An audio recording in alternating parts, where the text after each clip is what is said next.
Hallo liebe Häkelfreunde, heute habe ich diesen traumhaft schönen Pullover für euch entworfen und gehäkelt. Die Grundform besteht aus 2 Quadraten, die dann mit einem Bündchen versehen werden. Die Anleitung enthält die Angaben von Größe 36 bis 50. Bei Bedarf kann dieses Modell aber auch problemlos etwas kleiner oder größer gehäkelt werden. Die Maßangaben für die verschiedenen Größen erscheinen immer dann im Video, wenn sie benötigt werden. Richtwerte zum Verbrauch findet ihr wie immer auf der Materialseite nach den Intros. Falls die verwendete Wolle in eurer Gegend nicht erhältlich ist, ist das überhaupt kein Problem. Die Anleitung funktioniert auch mit anderen Wollen problemlos. Ein paar Wollvorschläge verlinke ich euch in der Videobeschreibung. Wenn euch meine Videos gefallen, würde ich mich sehr freuen, wenn ihr meinen Kanal abonnieren würdet. Und jetzt wünsche ich euch wie immer viel Freude beim Nacharbeiten.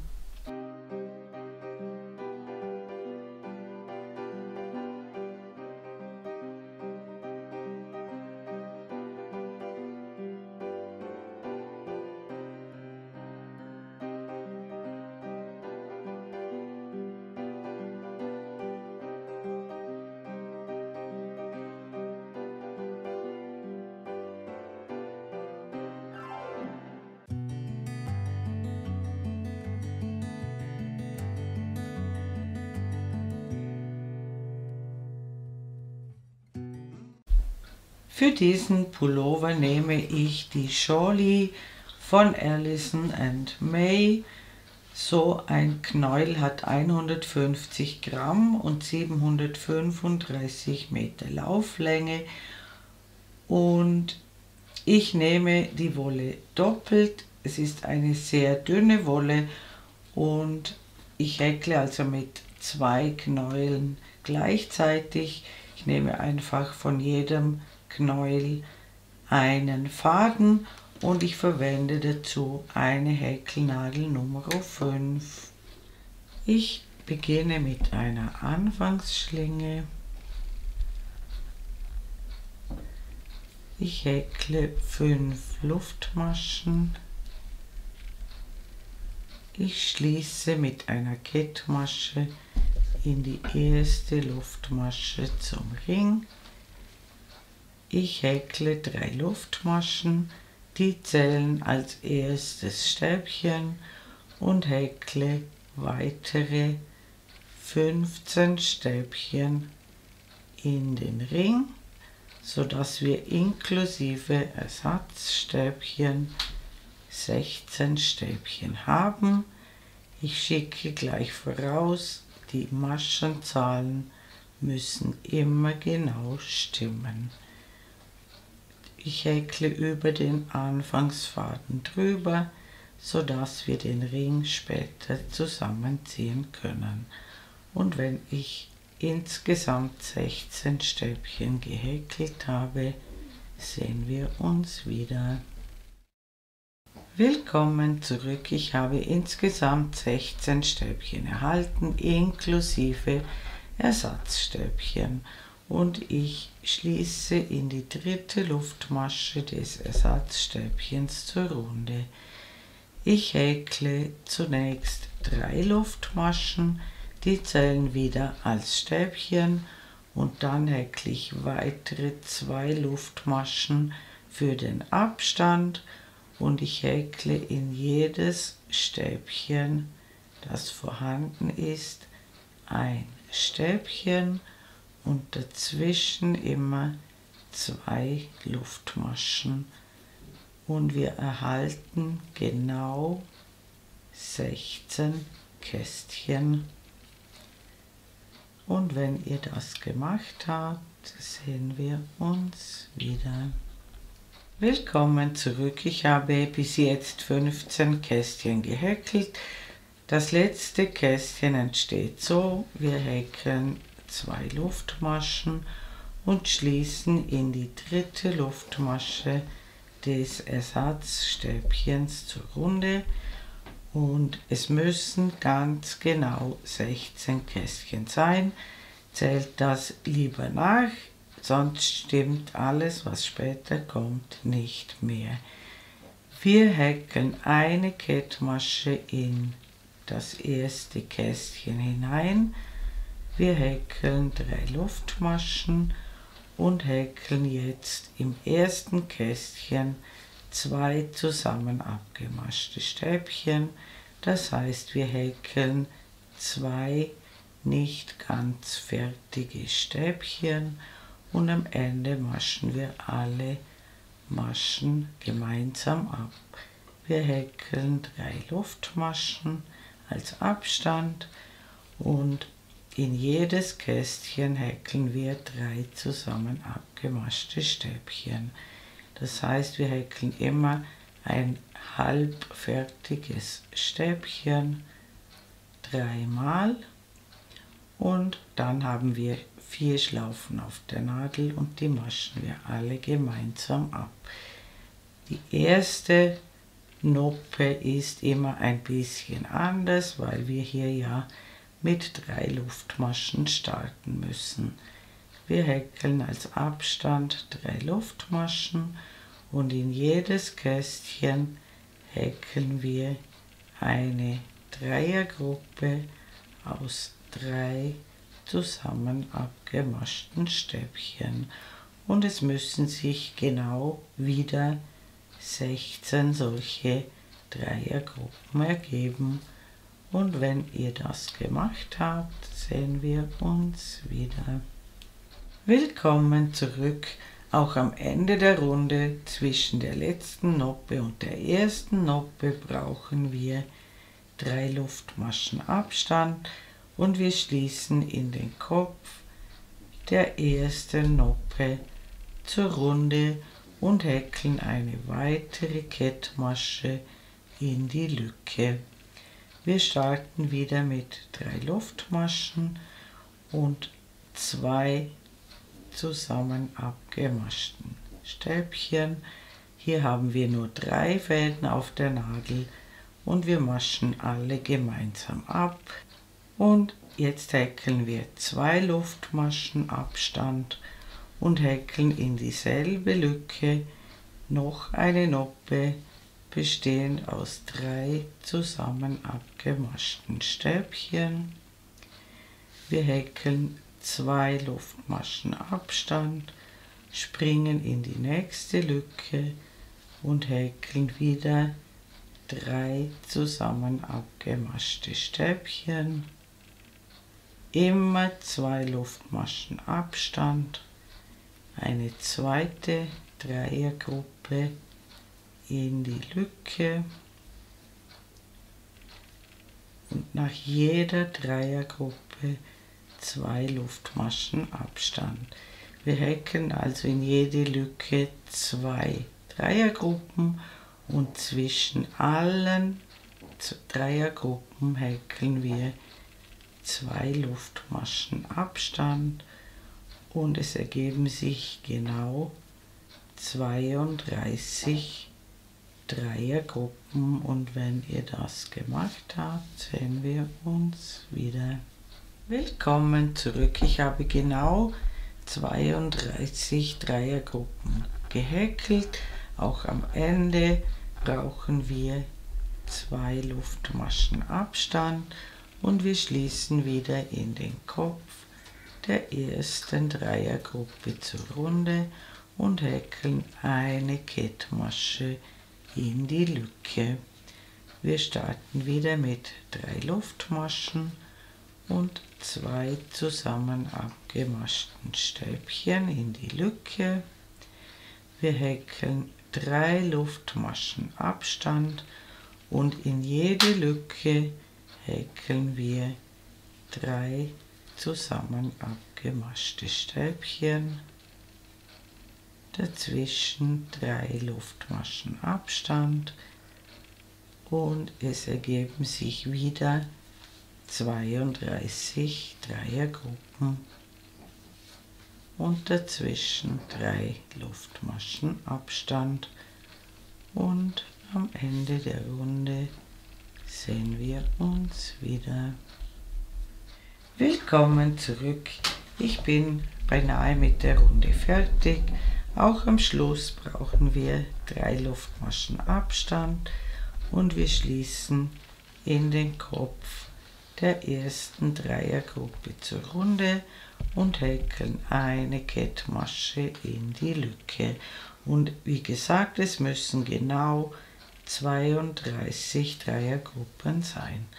Und jetzt beginnen wir wieder mit 3 Luftmaschen und häkeln 2 gewöhnliche Stäbchen in die Lücke, sodass wir 3 Stäbchen in der Lücke haben, und wir springen in die nächste Lücke und häkeln wieder 3 Stäbchen in die Lücke. In dieser Reihe haben wir keine Luftmaschen dazwischen, nur Stäbchen, immer 3 pro Lücke, und es ergeben sich genau 96 Stäbchen. Und wenn ihr die gemacht habt, sehen wir uns wieder. Willkommen zurück. Ich habe genau 96 Stäbchen erhalten und ich schließe in die dritte Luftmasche des Ersatzstäbchens zur Runde. Und jetzt brauchen wir 2 Runden, um aus diesem Kreis ein Quadrat zu machen. Und wir starten mit 4 Luftmaschen. Die zählen als ein Doppelstäbchen. Wir holen 2 Umschläge und häkeln in dieselbe Masche, wo diese 4 Luftmaschen herauskommen, ein Doppelstäbchen hinein. Das ist eine halbe Ecke, die zweite Hälfte kommt erst am Ende der Runde hinzu. Und jetzt hier genau schauen, das nächste Stäbchen hat einen nicht so schönen Maschenkopf, aber dennoch dürfen wir es nicht vergessen. Wir häkeln jetzt 5 Stäbchen auf die nächsten 5 Stäbchen.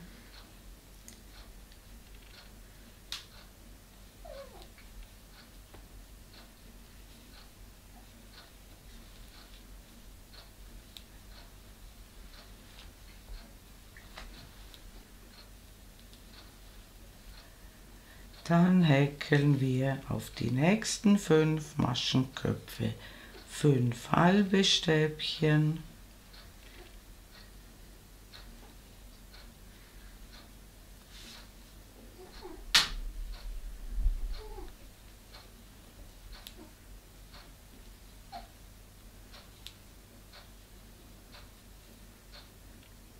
Dann folgen 3 feste Maschen auf die nächsten 3 Maschen.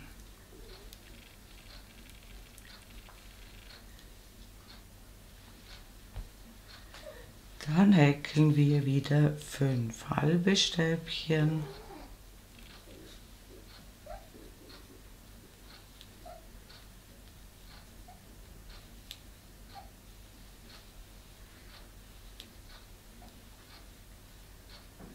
Dann folgen 5 Stäbchen.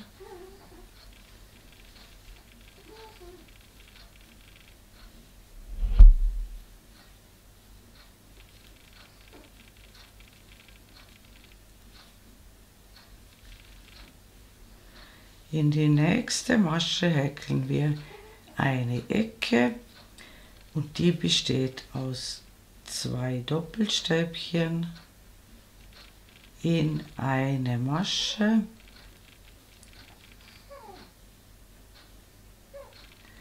zwei Luftmaschen und noch einmal in dieselbe Masche 2 Doppelstäbchen.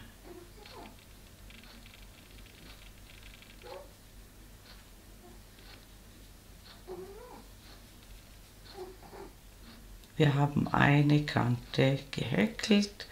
Wir häkeln wieder in die nächsten 5 Maschenköpfe 5 Stäbchen.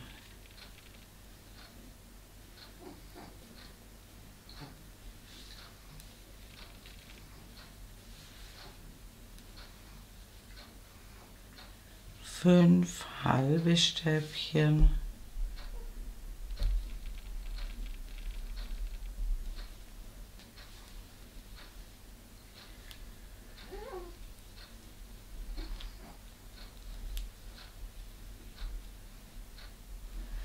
Drei feste Maschen.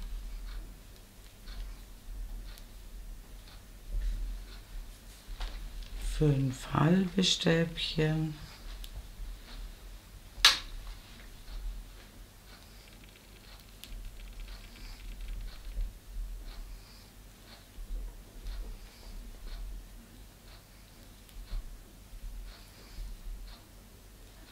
Fünf Stäbchen.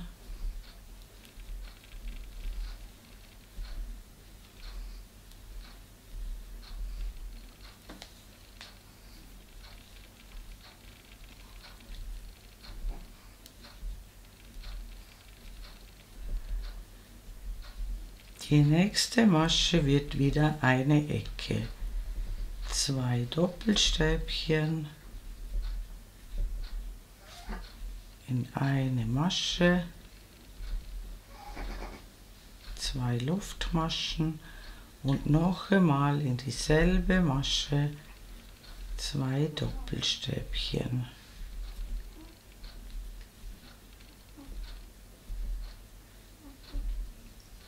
Jetzt kommen wieder 5 Stäbchen.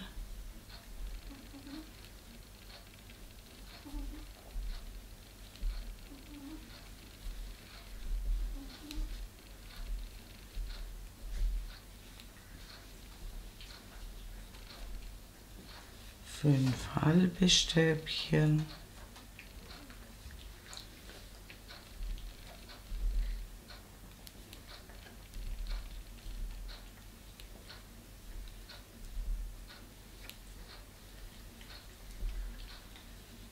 Drei feste Maschen.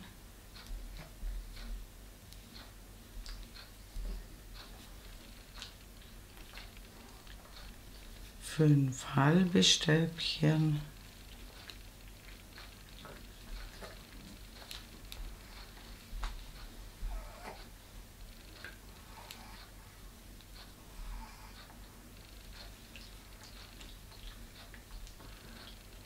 Fünf Stäbchen.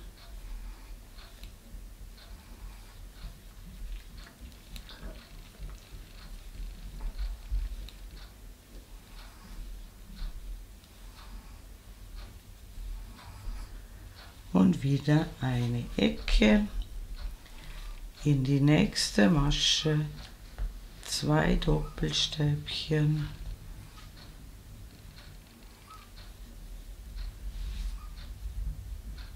zwei Luftmaschen, weitere 2 Doppelstäbchen in dieselbe Masche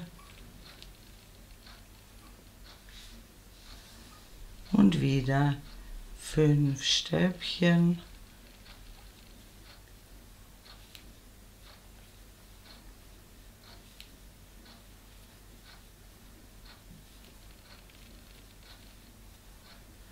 fünf halbe Stäbchen,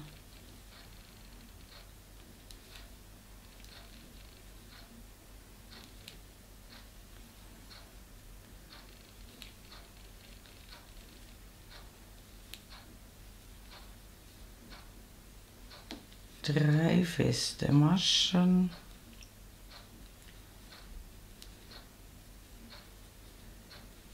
fünf halbe Stäbchen,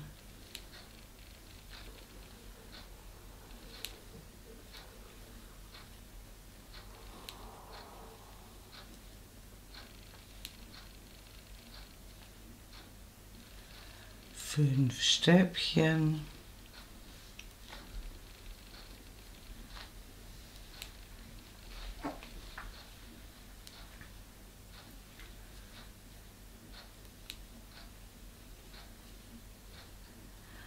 Und jetzt brauchen wir am Ende der Runde die zweite Hälfte der Ecke. Ihr seht hier diese kleine Masche, wo die 4 Luftmaschen herauskommen. Da häkeln wir noch einmal 2 Doppelstäbchen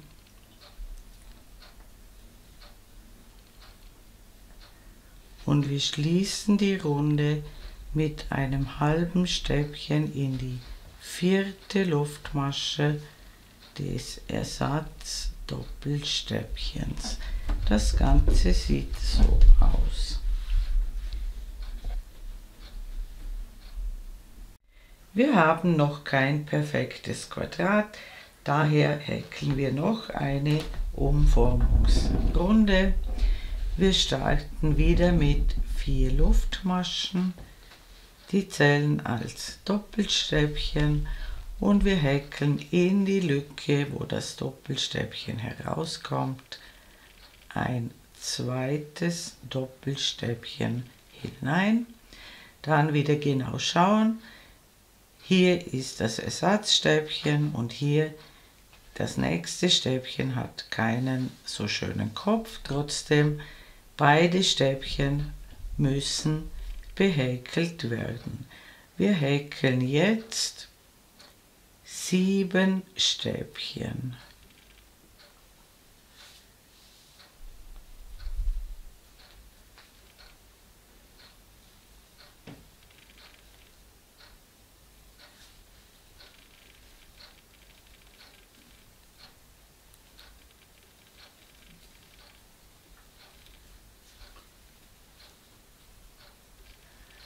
Dann häkeln wir 5 halbe Stäbchen.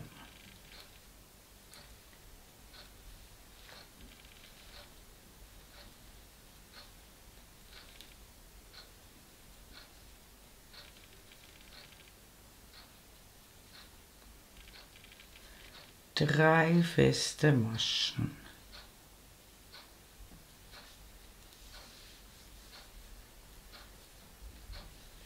Fünf halbe Stäbchen.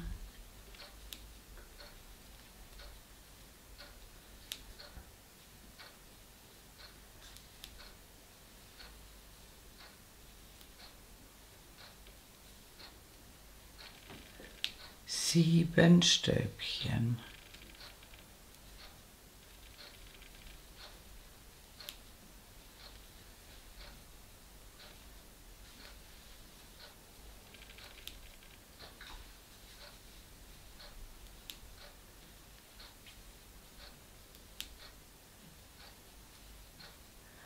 Und wir landen genau vor der Lücke und in die Lücke häkeln wir 2 Doppelstäbchen, 2 Luftmaschen und noch einmal in dieselbe Lücke 2 Doppelstäbchen.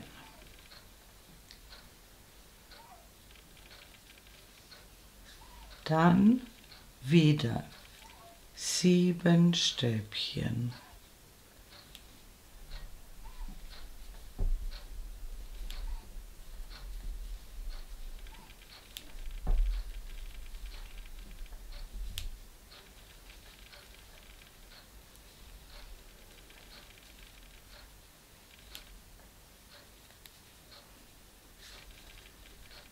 Fünf halbe Stäbchen.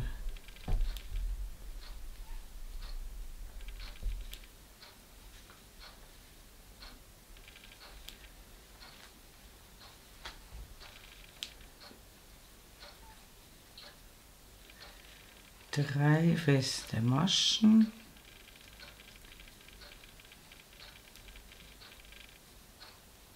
Fünf halbe Stäbchen.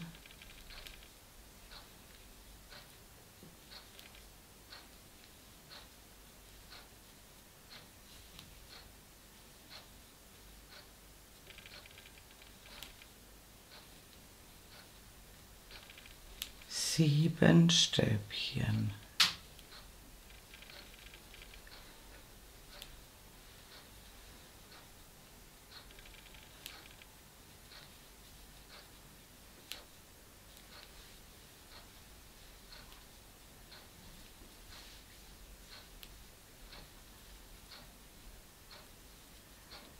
in die Ecke 2 Doppelstäbchen,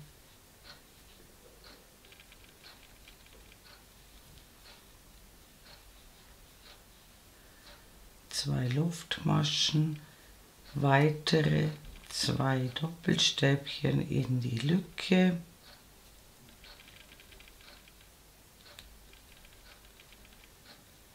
sieben Stäbchen,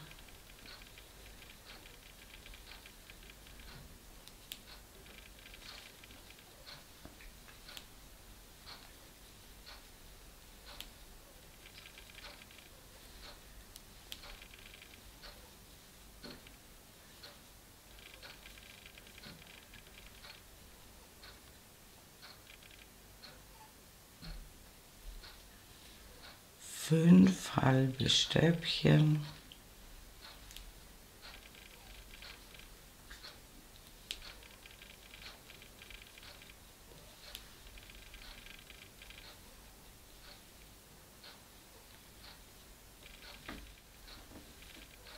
drei feste Maschen,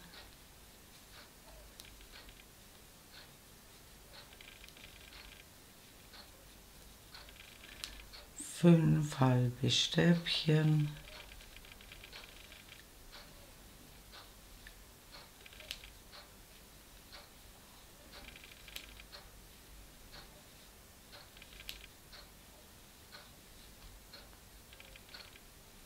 sieben Stäbchen,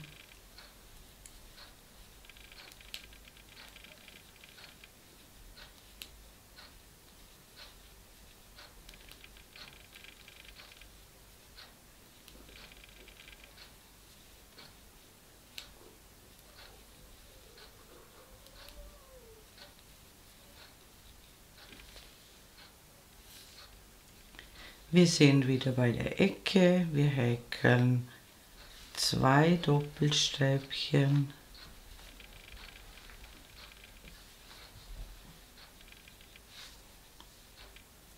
zwei Luftmaschen, weitere 2 Doppelstäbchen,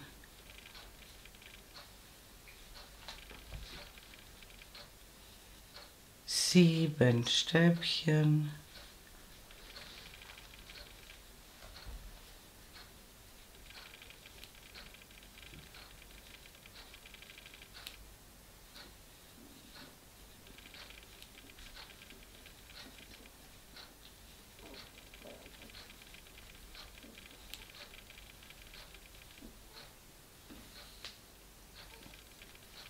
fünf halbe Stäbchen,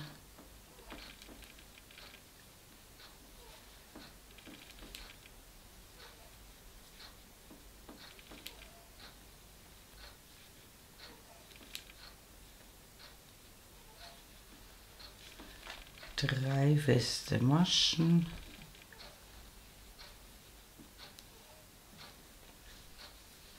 fünf halbe Stäbchen,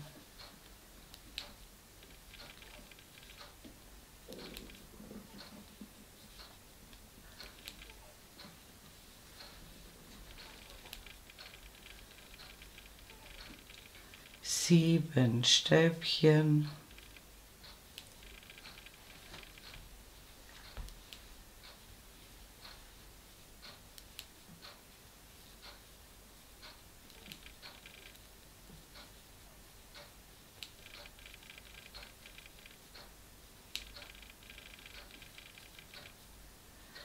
und auch am Ende der Runde in die Lücke 2 Doppelstäbchen,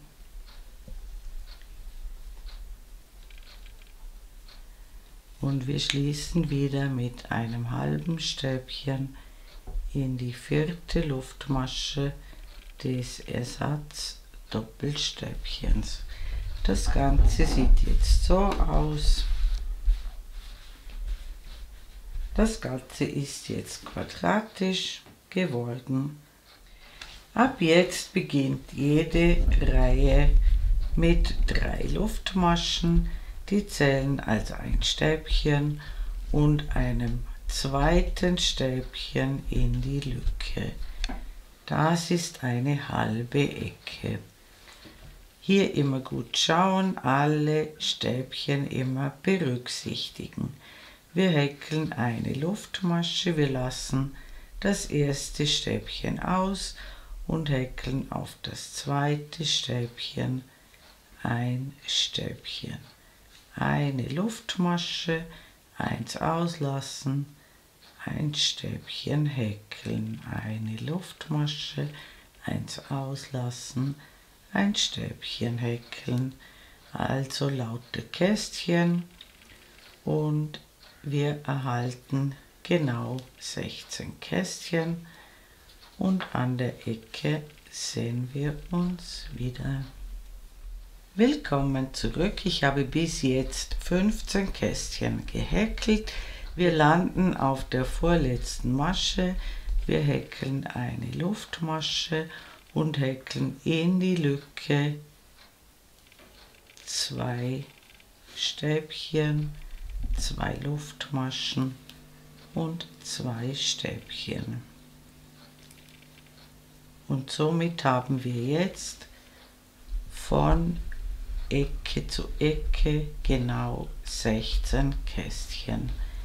Wir beginnen mit einer Luftmasche, wir überspringen das erste Stäbchen und häkeln auf jedes zweite Stäbchen ein Stäbchen und dazwischen immer eine Luftmasche.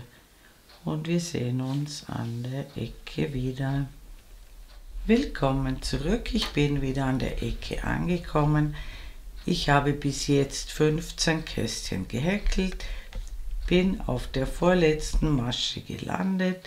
Die letzte überspringen wir mit einer Luftmasche und häkeln die Ecke. So entsteht das 16. Kästchen. Die Ecke besteht immer aus 2 Stäbchen, 2 Luftmaschen, 2 Stäbchen. Und ihr müsst ab jetzt immer schauen, dass alle 4 Kanten genau gleich sind. Und wir machen die Runde zu Ende und dann sehen wir uns wieder. Willkommen zurück, ich bin beinahe mit der Runde fertig. Auch am Ende der Runde überspringen wir die letzte Masche mit einer Luftmasche und häkeln 2 Stäbchen in die Lücke und wir schließen mit einem halben Stäbchen in die dritte Luftmasche des Ersatzstäbchens. Und die nächste Reihe beginnt wieder mit 3 Luftmaschen, einem Stäbchen in die Lücke und wir häkeln auf jedes Stäbchen ein Stäbchen und in jede Lücke ein Stäbchen. Hier wieder gut schauen, auch auf diese beiden zugenommenen Stäbchen der Vorreihe häkeln wir ein Stäbchen und dann eins in die Lücke, eins aufs Stäbchen, eins in die Lücke, eins aufs Stäbchen und wir sehen uns an der Ecke wieder. Willkommen zurück, ich bin an der Ecke angekommen und die besteht aus 2 Stäbchen, 2 Luftmaschen und 2 Stäbchen in die Lücke und wir erhalten von Lücke zu Lücke genau 39 Stäbchen auf jeder Kante. Ganz wichtig auch immer auf diese beiden Stäbchen, die aus der Vorrunde vorhanden sind, jeweils ein Stäbchen drauf häkeln. Und wir müssen auf allen Kanten 39 Stäbchen erhalten und am Ende der Runde sehen wir uns wieder. Willkommen zurück, ich bin beinahe mit der Runde fertig. Die Runde endet mit 2 Stäbchen in die letzte Lücke und wir schließen mit einem halben Stäbchen in die dritte Luftmasche. Die nächste Runde startet ausnahmsweise mit 4 Luftmaschen, die zählen als Doppelstäbchen. Wir häkeln ein weiteres Doppelstäbchen in die Lücke und jetzt häkeln wir Folgendes: Wir holen 2 Umschläge, wir lassen das erste Stäbchen aus, auf das zweite Stäbchen häkeln wir ein Doppelstäbchen, auf das dritte Stäbchen ebenfalls ein Doppelstäbchen und dann häkeln wir ein Doppelstäbchen in die ausgelassene Masche. Wir stechen also rückwärts in die ausgelassene Masche ein und häkeln ein Doppelstäbchen. Das sieht so aus. Gleich noch einmal 2 Umschläge holen, eine Masche auslassen und hier gut schauen, nicht in die Masche einstechen, wo schon ein Doppelstäbchen drin ist. Die nächste auslassen, in die übernächste Masche ein Doppelstäbchen häkeln, gleich daneben ein weiteres Doppelstäbchen und dann ein Doppelstäbchen in die ausgelassene Masche. Wir brauchen also immer 3 Maschen. Wir holen 2 Umschläge, wir lassen eine Masche aus, häkeln ein Doppelstäbchen in die nächste Masche und ein Doppelstäbchen in die ausgelassene Masche. Und es ergeben sich genau 13 solche Gruppen pro Kante und an der Ecke sehen wir uns wieder. Willkommen zurück, ich bin bei der Ecke angekommen. Es haben sich genau 13 Dreiergruppen ergeben. Die Ecke besteht in diesem Fall aus 2 Doppelstäbchen in die Lücke, 2 Luftmaschen, weitere 2 Doppelstäbchen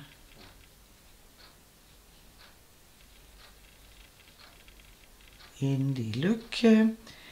Wir lassen wieder das erste Stäbchen aus und beginnen auf dem zweiten Stäbchen wieder mit den überkreuzten Doppelstäbchen. Auf jeder Kante müssen es genau 13 solche Gruppen sein und am Ende der Runde sehen wir uns wieder. Willkommen zurück. Diese Runde endet mit 2 Doppelstäbchen in die letzte Lücke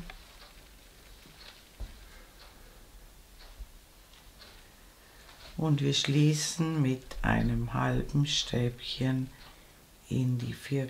Luftmasche und die nächste Reihe beginnt mit 3 Luftmaschen und einem Stäbchen in die Lücke und wir häkeln auf jeden vorhandenen Maschenkopf ein Stäbchen und es ergeben sich genau 47 Stäbchen pro Kante von Lücke zu Lücke und die Ecke besteht aus 2 Stäbchen, 2 Luftmaschen, 2 Stäbchen und am Ende der Runde sehen wir uns wieder.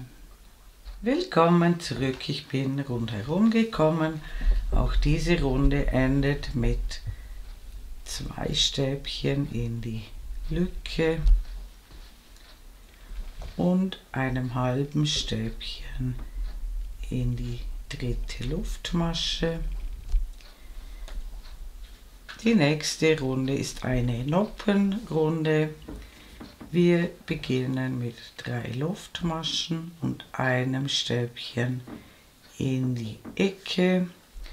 Wir häkeln eine Luftmasche, wir überspringen das erste Stäbchen und auf jedes zweite Stäbchen häkeln wir eine Dreiernoppe. Wir holen einen Umschlag, wir stechen ins zweite Stäbchen ein, holen den Faden durch, holen ihn ein bisschen herauf, holen einen Umschlag, holen den Faden ein zweites Mal durch, ein Umschlag und ein drittes Mal.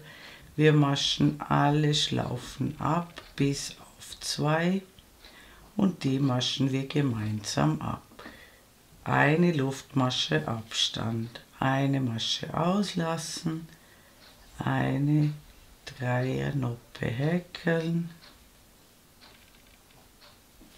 eine Luftmasche Abstand, eine Masche auslassen, eine Dreiernoppe häkeln,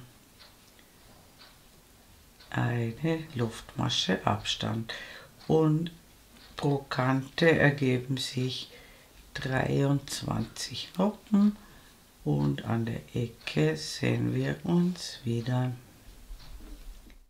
Willkommen zurück, ich habe genau 23 Noppen erhalten. Mit der letzten Noppe bin ich auf dem vorletzten Stäbchen gelandet. Das letzte Stäbchen überspringen wir mit einer Luftmasche und häkeln wie gewohnt die Ecke mit 2 Stäbchen, 2 Luftmaschen und 2 Stäbchen. Wir häkeln eine Luftmasche, überspringen wieder das erste Stäbchen und häkeln genauso weiter wie vorhin auch. Auf jedes zweite Stäbchen eine Noppe, Abstand ist eine Luftmasche und das machen wir auf allen 4 Kanten und alle 4 Ecken sind genau gleich und am Ende der Runde sehen wir uns wieder. Willkommen zurück, ich bin rundherum gekommen. Die Noppenreihe dürft ihr ein bisschen in die Breite ziehen. Die Reihe endet mit einer Luftmasche, damit überspringen wir das letzte Stäbchen, häkeln die zweite Hälfte der Ecke, bestehend aus 2 Stäbchen und wir schließen in die dritte Luftmasche des Ersatzstäbchens zur Runde. Die nächste Runde besteht aus Stäbchen. Wir starten mit 3 Luftmaschen und einem Stäbchen in die Lücke. Wir häkeln zunächst auf diese beiden zugenommenen Stäbchen jeweils ein Stäbchen und dann häkeln wir in jede Lücke ein Stäbchen und in jeden Noppenkopf ein Stäbchen und es ergeben sich genau 55 Stäbchen pro Kante und wenn ihr rundherum gekommen seid, sehen wir uns wieder.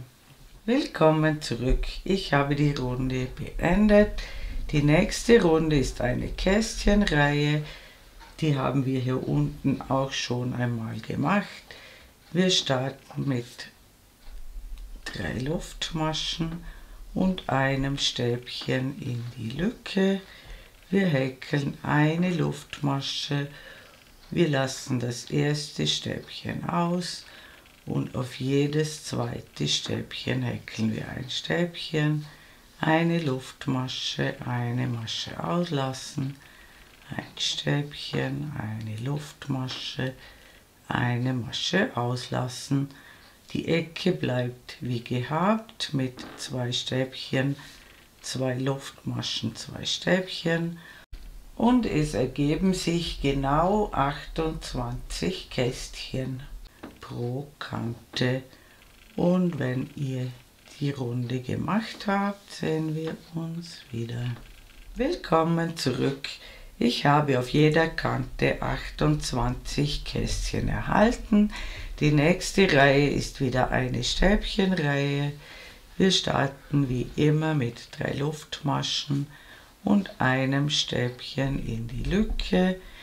Und ganz wichtig, auch auf die zugenommenen Stäbchen häkeln wir jeweils ein Stäbchen und dann eins in die Lücke und eins aufs Stäbchen und so weiter.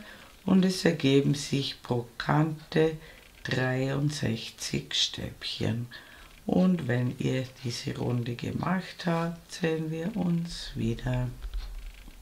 Willkommen zurück. Ich habe die Runde fertiggestellt. Wir haben jetzt auf allen Kanten 63 Stäbchen und jetzt folgt wieder eine Reihe mit überkreuzten Doppelstäbchen.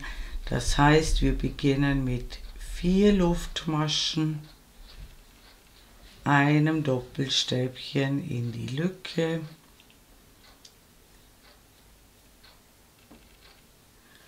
und wir häkeln wieder auf das zweite Stäbchen ein Doppelstäbchen und auf das dritte Stäbchen ein Doppelstäbchen und dann ein Doppelstäbchen in die ausgelassene Masche.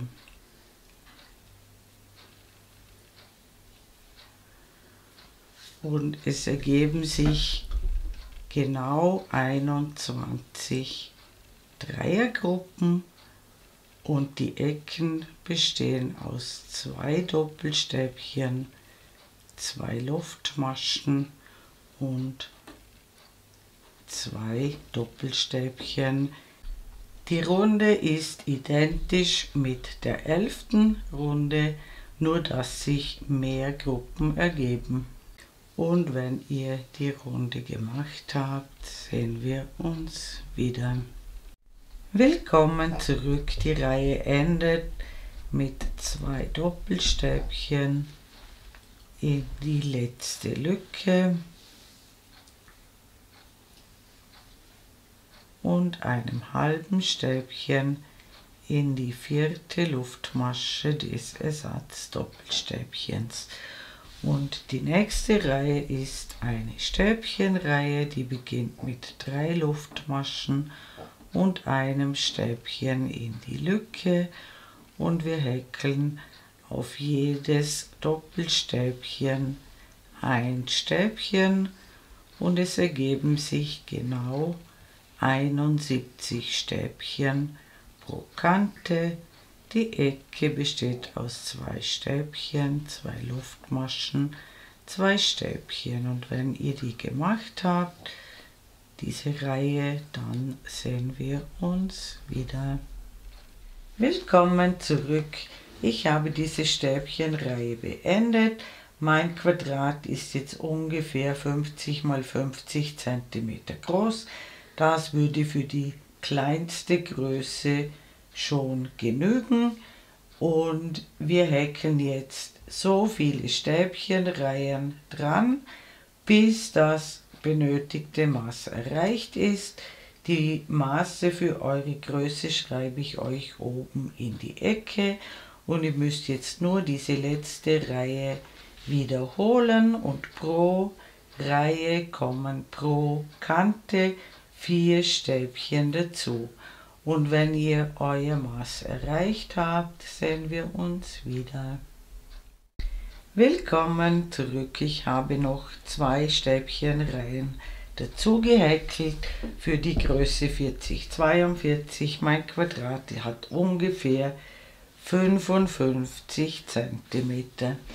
Und jetzt häkle ich hier in Reihen weiter. Wir häkeln einen Bund dran und in der ersten Reihe starte ich mit 3 Luftmaschen und einem Stäbchen in die Lücke und ich häkle auf jedes vorhandene Stäbchen ein Stäbchen. Das machen wir bis zur Ecke und dort sehen wir uns wieder. Willkommen zurück, ich bin an der Ecke angekommen. Bis hierher müsste sich eine ungerade Anzahl an Stäbchen ergeben. Das müsste bei allen gleich sein und daher häkle ich in die Lücke nur noch ein Stäbchen, damit ich auf eine gerade Anzahl Stäbchen komme. Zählt das nach. Wir brauchen für das nachfolgende Muster eine gerade Maschenzahl. Wir wenden die Arbeit. Ab jetzt starte ich mit 2 Luftmaschen, die zählen als erstes Stäbchen und wir häkeln abwechselnd ein Reliefstäbchen von vorne und ein Reliefstäbchen von hinten. Wir holen einen Umschlag, wir stechen vor dem Stäbchen ein und hinter dem Stäbchen heraus, so dass das Stäbchen auf der Nadel liegt. Wir holen den Faden durch und häkeln das Stäbchen zu Ende. Das ist ein Reliefstäbchen von vorne. Bei einem Reliefstäbchen von hinten holen wir wieder einen Umschlag, stechen von hinten nach vorne durch und wieder nach hinten, so dass wieder das Stäbchen auf der Nadel liegt. Wir holen den Faden durch und häkeln das Stäbchen zu Ende. Und wir häkeln abwechselnd ein Reliefstäbchen von vorne und ein Reliefstäbchen von hinten. Und das machen wir die ganze Reihe so und am Ende der Reihe sehen wir uns wieder. Willkommen zurück, ich bin am Ende der Reihe angekommen. Hier habe ich das letzte Reliefstäbchen von vorne gehäkelt. 2 Stäbchen müssen am Ende übrig bleiben, ein normales und ein Ersatzstäbchen. Und jede Reihe endet mit einem Reliefstäbchen von hinten.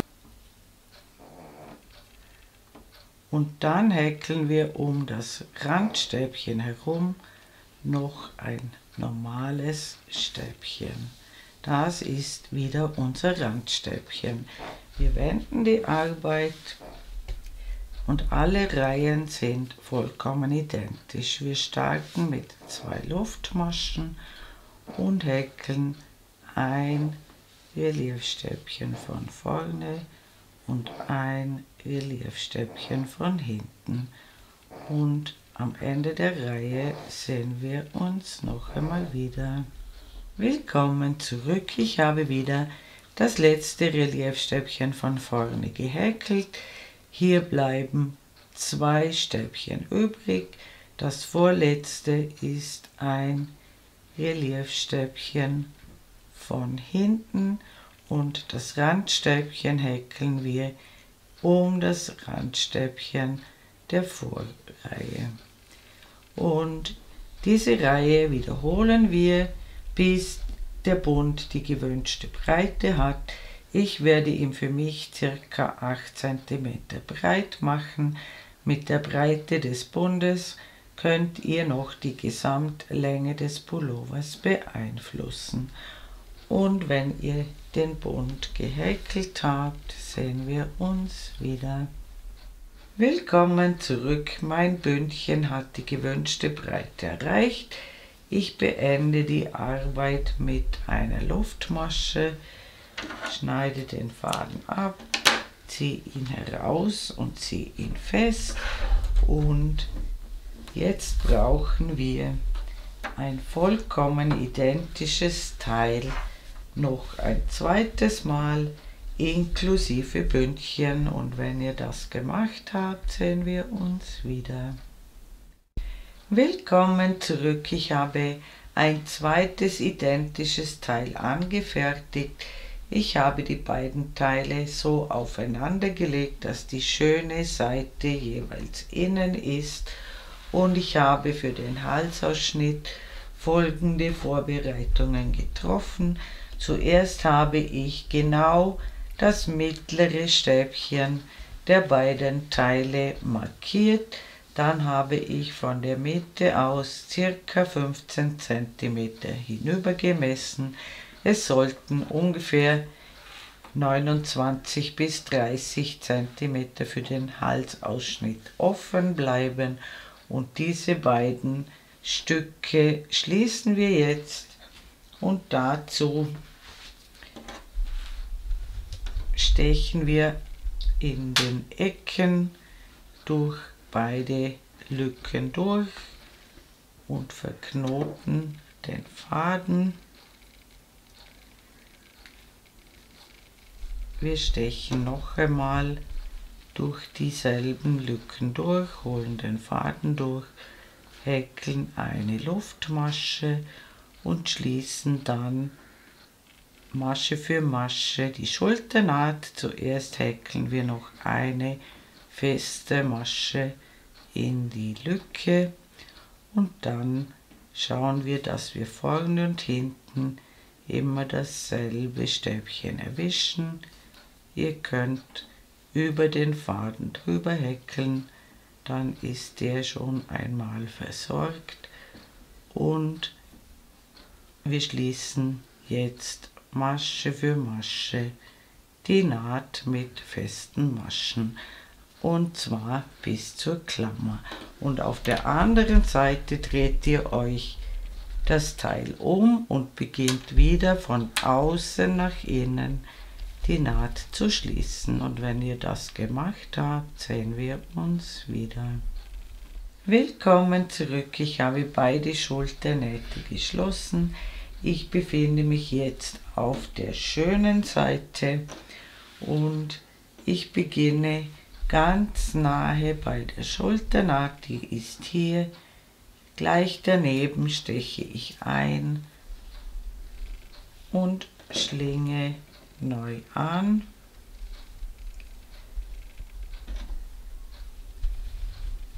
Ich steche in dieselbe Masche, wo der Faden drin ist, ein, hole den Faden durch und häkle 3 Luftmaschen und häkle auf jedes vorhandene Stäbchen ein Stäbchen.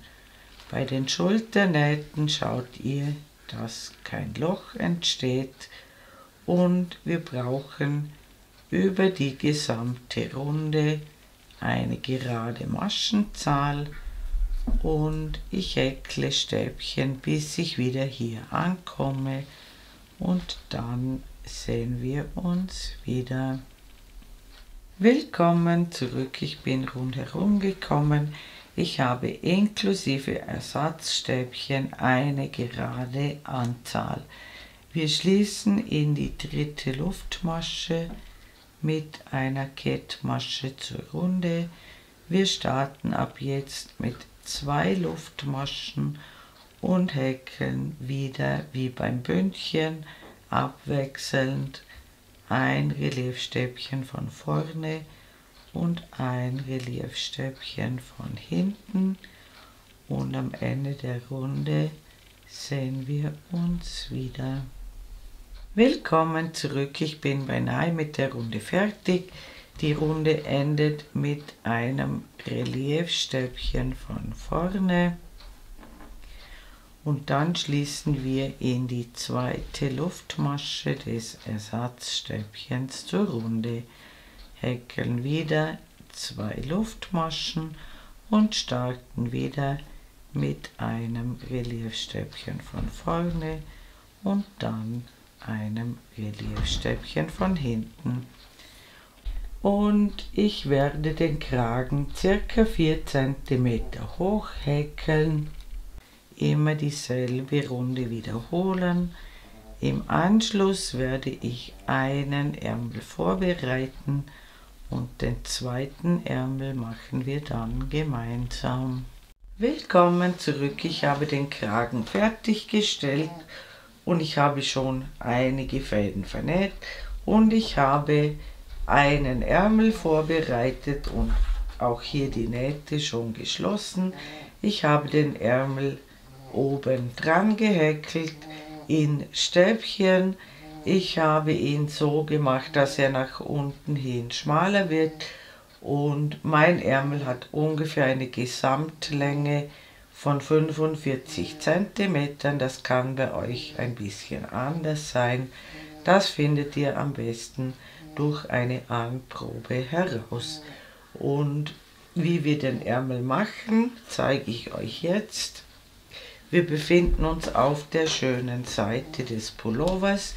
Ich habe für meine Größe circa 25 cm ab der Schulternaht in beide Richtungen gemessen. Die anderen Maße schreibe ich euch hin. Wichtig ist, es müssen auf beiden Seiten der Schulternaht gleich viele Maschen sein.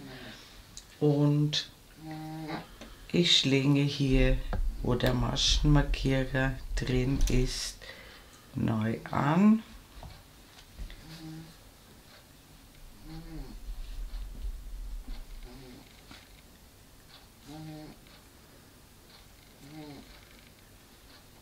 Ich steche in dieselbe Masche noch einmal ein, hole den Faden durch und häkle 3 Luftmaschen. Die zählen als erstes Stäbchen und häkle lauter Stäbchen auf jede Masche ein Stäbchen. Bei der Schulternaht mache ich hier in die Lücken ebenfalls ein Stäbchen und auf der anderen Seite müssen es genau gleich viele Stäbchen sein wie auf dieser Seite. Und wenn ihr das gemacht habt, sehen wir uns wieder. Willkommen zurück. Ich habe auf beiden Seiten der Schulternaht gleich viele Stäbchen aufgenommen. Wir wenden die Arbeit. Wir starten mit 3 Luftmaschen. Damit ist das erste Stäbchen besetzt und wir häkeln wieder zurück auf jedes vorhandene Stäbchen ein Stäbchen. Am Ende der Reihe machen wir eine Abnahme und dort sehen wir uns wieder. Willkommen zurück am Ende der Reihe. Ich häkle noch ein Stäbchen in den letzten schönen Maschenkopf und das Ersatzstäbchen, das aus 3 Luftmaschen besteht, lasse ich frei. Ich wende die Arbeit. Am Anfang der Reihe machen wir keine Abnahme. Wir starten mit 3 Luftmaschen und häkeln auf jedes vorhandene Stäbchen ein Stäbchen. Und am Ende der Reihe sehen wir uns nochmals wieder.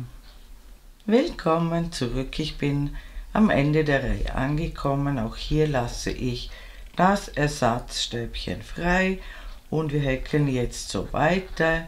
Auf diese Weise erhalten wir pro Reihe ein Stäbchen weniger, und zwar einmal auf dieser Seite und einmal auf der anderen Seite.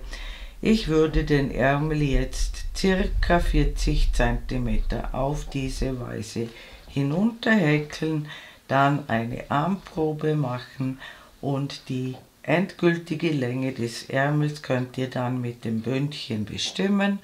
Und bevor wir mit dem Bündchen beginnen, brauchen wir eine gerade Anzahl an Stäbchen. Und wenn ihr so weit gekommen seid, sehen wir uns wieder. Willkommen zurück. Ich habe den Ärmel ca. 40 cm hinunter gehäkelt. Ich habe jetzt in der letzten Reihe darauf geachtet, dass ich eine gerade Maschenzahl habe.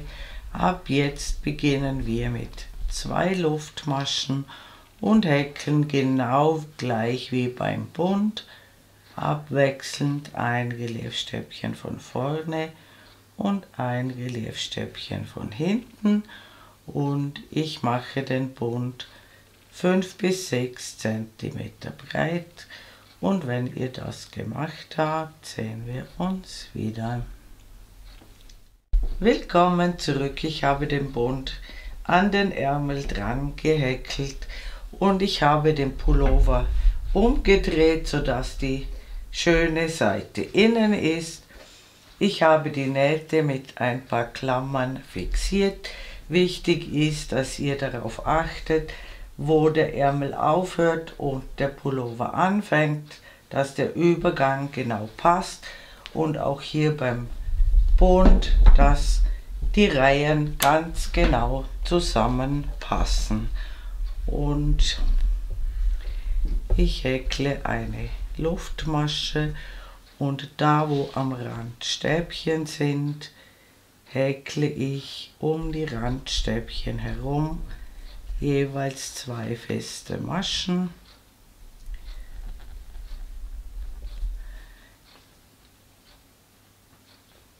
Immer genau schauen, dass die Reihen vorne und hinten dieselben sind.